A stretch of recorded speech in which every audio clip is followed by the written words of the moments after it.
segua me, segua me. Ok, la seguo. Lei vada fin giù, c'è una lunga scala. Una scala? Proceda nel buio e scenda laggiù.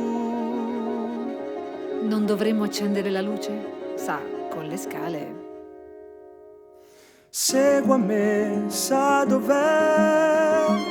C'è un corridoio, è una porta, vedrà, è una porta che prima non ha visto mai. L'apra con me, l'apra con me.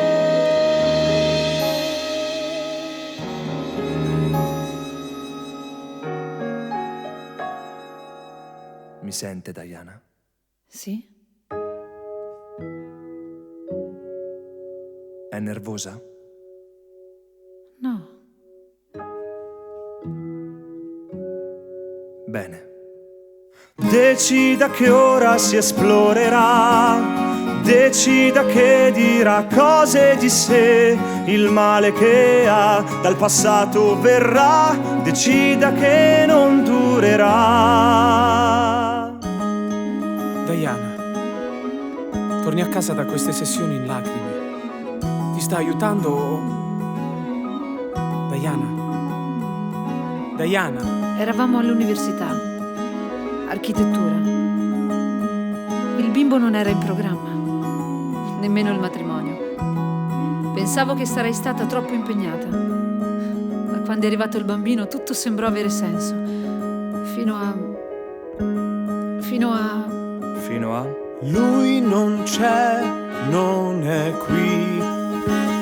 Sì, so che lo sa. Decida che ormai resisterà, decida che verrà la verità. S'è persa da un po', è dura, però lo ammetta e non fallirà. Nella nostra prima sessione lei mi ha detto che riparlando della sua storia sente come se fosse di qualcun altro. Senti che chiamo, La renda sua. davvero vieni o cadrò. Abbiamo avuto Natalie per... e so che lei lo sa. Non riuscivo a tenerla in braccio all'ospedale.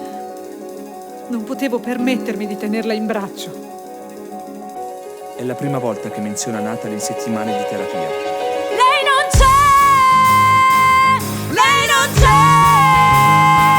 Lei non c'è!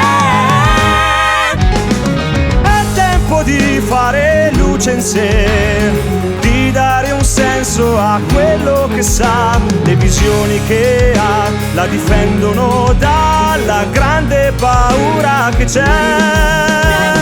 Decida che lei può vivere, che la sua vita più piena sarà. La morte non c'è, sta dietro di sé.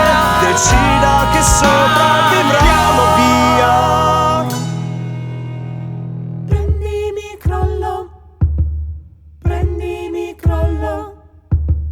Nel mio destino cadrò. Prendimi, crollo. Senti che chiamo.